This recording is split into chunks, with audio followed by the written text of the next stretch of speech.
তখনই একটি মা বাবা সুখী হয় যখন তাদের মনের আশা পূরণ হয়। হ্যাঁ, আমরা এখন যাচ্ছি সবাই মিলে আমার ভাসুরের বোর মেয়ে হয়েছে সেই মেয়ে দেখতে।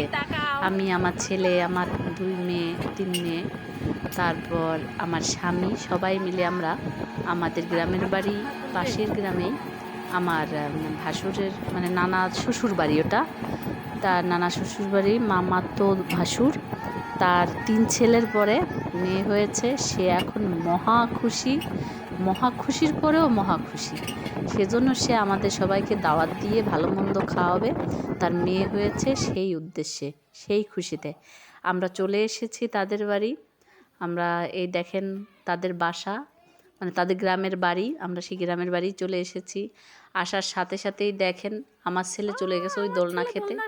গ্রামে আসলে ওরা অনেক ভালো থাকে, অনেক মজা করে, গ্রাম ওদের অনেক পছন্দ, ওরা অনেক গ্রাম পছন্দ করে। এই যে আমরা এখন ঘরে উঠতেছি, আরও অনেক মেহমান আছে আমাদের সঙ্গে সঙ্গে, আরও অনেক মেহমান আসছে। আমার কর্তাজি, আমার বড় মেয়ে এখন বসে এখানে দাঁতটা থ্রিও করবে, সেই ঠান্ডায় আছে।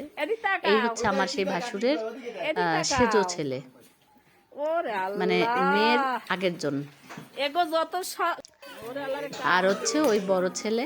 আমরা বাবুর জন্য যেসব গিফট আনছি সেইগুলোই এখন বাবুরে দেওয়া হচ্ছে, বাবুর আম্মুকে দেখানো হচ্ছে। সব কিছু সুন্দর করে দেখাচ্ছি, কি কি আনছি সেটাই দেখাচ্ছি। জুতা, মোজা এবং একটা স্বর্ণের আংটি। এই হচ্ছে আমার ভাসুরের বড় ছেলে। এটা হচ্ছে, হ্যাঁ, এটা আমার খালা শাশুড়ি, আমার বড় খালা শাশুড়ি। সে সবাইকে আংটিটা সুন্দর মতো দেখায় দিচ্ছে যে কি কি আনছি। আর এই হচ্ছে যাকে আমরা দেখতে গেছি, বিশিষ্ট লোক, যে দুনিয়ায় এসেছে মাত্র 4 দিন হয়েছে, আমরা তাকেই দেখতে গেছি। সবাই আমরা খুব আনন্দ করছি, একসঙ্গে গেছি পরিবারের সবাই, খুব ভালো লাগিছে। আমাদের খাওয়া দাওয়া, এই দেখা টেখা শেষেই আমাদের খাওয়া দাওয়ার ব্যবস্থা শুরু হয়ে গেছে। এদিকে আবার রান্নাবান্না শেষ, খাওয়া দাওয়ার আয়োজন চলতেছে। কিন্তু আসলে আমার মানে মোবাইলে একটু সমস্যা থাকার কারণে খাওয়া দাওয়াটা আপনাদের আর দেখাইতে পারলাম না, শুধু খাবারগুলোই দেখালাম।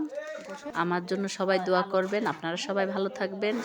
আর যে নতুন দুনিয়াতে এসেছে তার জন্য সবাই দোয়া করবেন, ও যেন ভালো থাকে, সুস্থ থাকে। আর সবাই আমার ভিডিওটা বেশি বেশি লাইক করবেন, শেয়ার করবেন, কমেন্ট করবেন। আল্লাহ হাফেজ।